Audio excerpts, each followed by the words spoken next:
Welcome back to Open Line tonight. I'm here with two Nashvillians and also members of our Kurdish community here, Tabeer Sindi and Dara Aziz. Thank you all for being here. We had a great conversation in our first segment that was very enlightening. I think that we all have something to learn. And I think that the troop withdrawal that began, the U.S. troop withdrawal out of Syria, Northern Syria, at the beginning of this month, allows us to at least have the conversation where we all can learn more about the Kurdish people and the struggles of the Kurdish people. I do want to mention, though, news that came last night, the death of the leader of ISIS.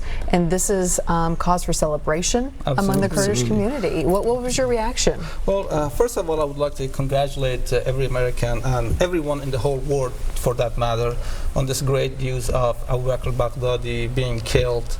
It's a great day for our nation. He deserves what he got, and he was an evil man. He was a true evil man that millions of people were affected by his actions, by his dark ideology. And we're talking about millions of people that were displaced, tens of thousands of people that were killed. And let's not forget about those thousands of Yazidi Kurdish girls and wives, daughters that were sold as sex slaves in the city of Raqqa. I hope this good news brings a bit of much needed comfort for those families.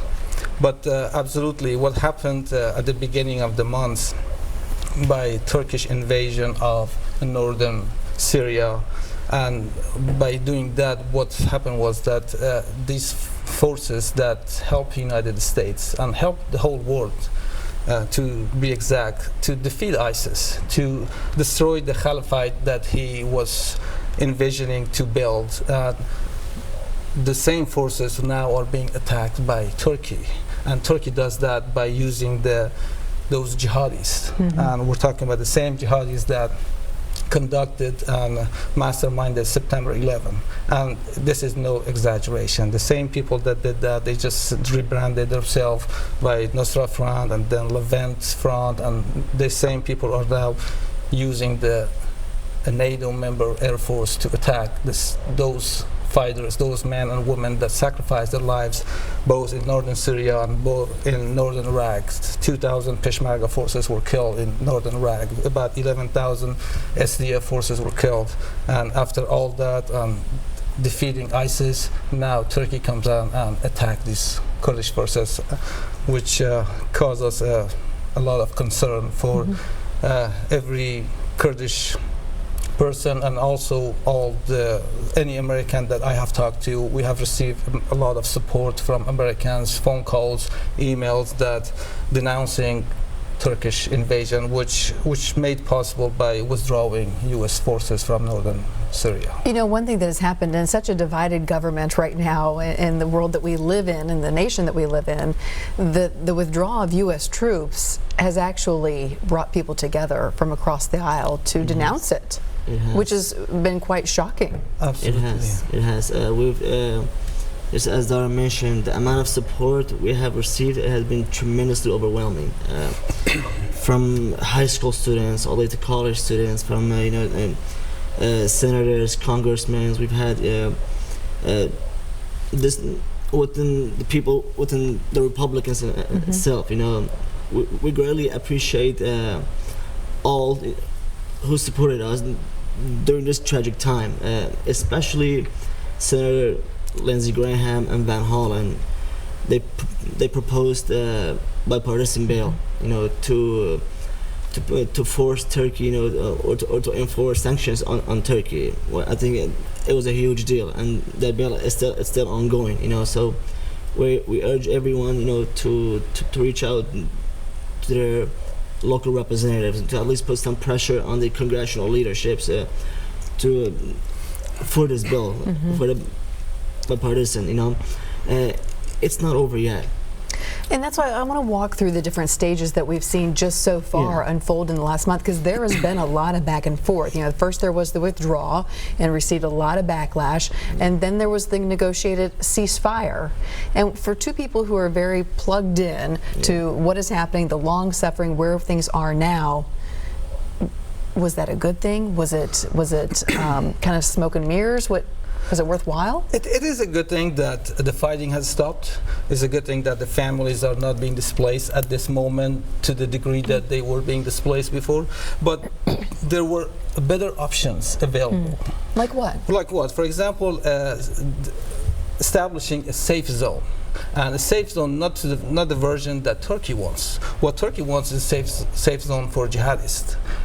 That safe zone would be a hell zone for our people in the region.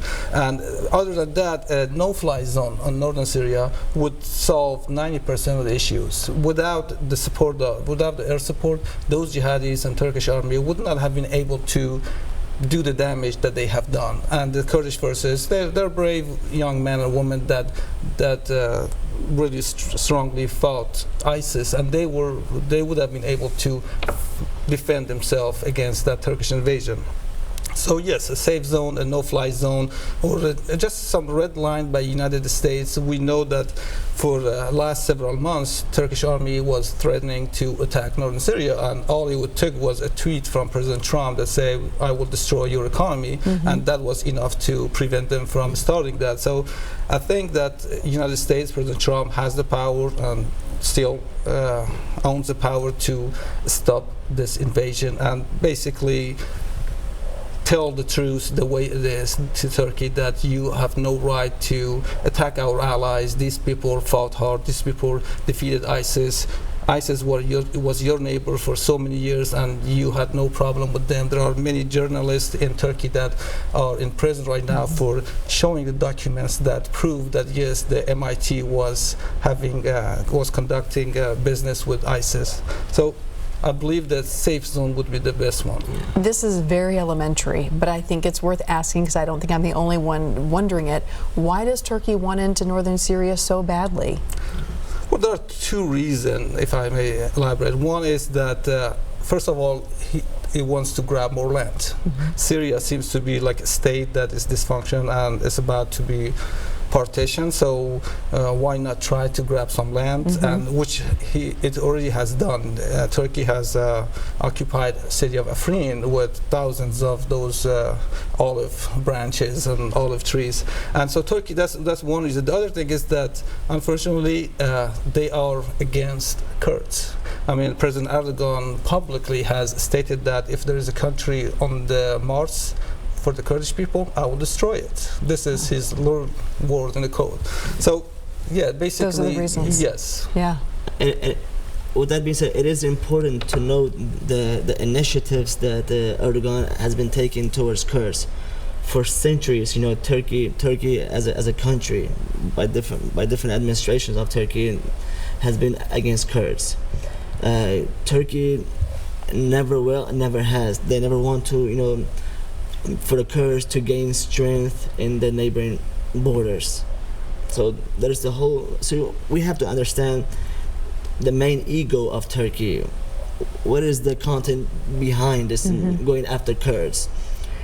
Turkey has always, during Ataturk time, this was after Ottoman empires, you know, Kurds were not allowed to even speak their mother tongue, even inside their house.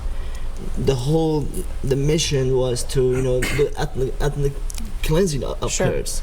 They were not allowed to go to school. They were not allowed to speak Kurdish. They were not allowed to wear their Kurdish attires. So we have to know that first, you know. But with the ceasefire, like he said, only one part of, you know, of the story benefits from it. You know, we have to understand the whole content behind it. What is the main purpose and main reason of Turkey going after Kurds? Right. You know, during the fight against the ISIS, as we mentioned, Kurds were the main force on the ground. In 2014, when ISIS occurred in Syria, at that time, the United States reached out to SDF, the Syrian Democratic Forces, to help the United States to face the ISIS. In return of what? In return, the promise of protecting the Kurds in their region, right, having some kind of security in their region, because like I said, There was benefit on both sides. right. Turkey has always been against Kurds, but we have to know why. The reason is to do the ethnic cleansing of Kurds. For years, that's been their main ego. So in 2014, when ISIS started, Kurds were the main force on the ground, and hoping they would have some kind of security in that region to protect Kurds from Turkey. And unfortunately, by one phone call, things changed, and then all of a sudden, it took different turns. Yeah. I want to get to Jeff here. He's been hanging on the line for a few minutes. Jeff, thank you for being with us. Yes, thanks. Go ahead. Well, I just have a couple of questions. Okay. The Syrian Democratic Forces, SDF, and the YPG, the People's Protection Unit, are basically the same thing. Is that correct? The YPG is the SDF is built up of several factions, but YPG is the majority of the forces. I would say about 80 to 85% of the SDF. And Turkey is pretty much upset by the YPG and not the PKK. Is that correct? What Turkey considers YPG is an offshoot of PKK, but yes, so they PKK are totally, yes. and YPG are the same thing? They're not the same thing. No. What it is they both follow the same. They have the same leader, not the same leader, same.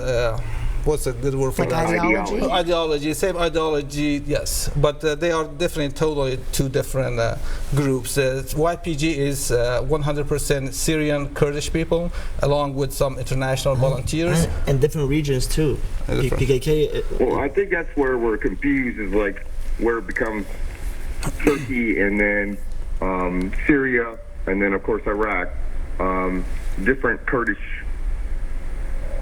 Right. factions.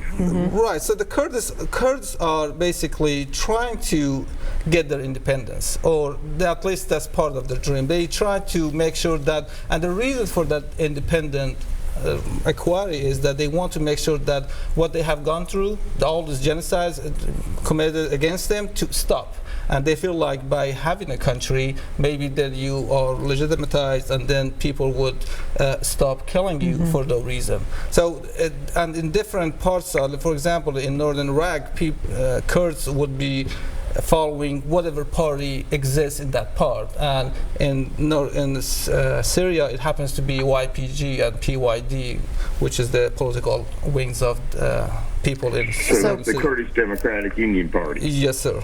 So called different things, but really fighting for the same thing. Absolutely. I mean, Yeah, they just want their own state. I understand that part. Right. With Turkey giving up some border, then it would seem to me that you could have your own slim state within the borders between Syria and Turkey. see, But that would be pretty Kurdish- upsetting, to be honest with you. Kurdish issue, it's not. It doesn't just rely on Turkey or conflict with Turkey. I believe the Kurdish issue is more of an international issue. It has a lot to do with the geographical area of that region. The ultimate goal of Kurds is the same, to gain that independence one day, but just under different organizational parties, under different different ways of handling things, But as far as the ultimate goal, it is one. But the Kurds in northern Iraq, I believe right now we're closer than ever of achieving that. Yeah. But again, it's because of those geographical areas. Before 1923, we mentioned earlier, in 1920, Kurds after World War I believe they were seeking independence with the help of international coalitions, but unfortunately it didn't last. 3 years later, that dream and that hope was demolished. So we were divided, but we won. And then again in 1975, we did kind of establish that, the independent in Iran, I believe. Again, a few months later, it never, it failed again. Just because doesn't stick. Yeah, because Jeff, did you have another question? Because I'm coming up against a break Well, here. I So mean, I guess the ultimate goal would be Kurdistan. absolutely. That's the hope. Yeah. But I think it's kind of like a cause and effect. Like if those countries, Turkey, Saddam, Iran, Syria, if they're not prosecuting Kurds, if they're not killing them, if they're not gassing them, if they're not hanging them, maybe there wouldn't be a reason for requiring an independent country. So. All right, very interesting. Okay, Jeff, thank you so very much for your call. I appreciate it. Thank you so much, Steve. Yeah, absolutely. We're going to take another quick break. We're coming right back. Stay with us.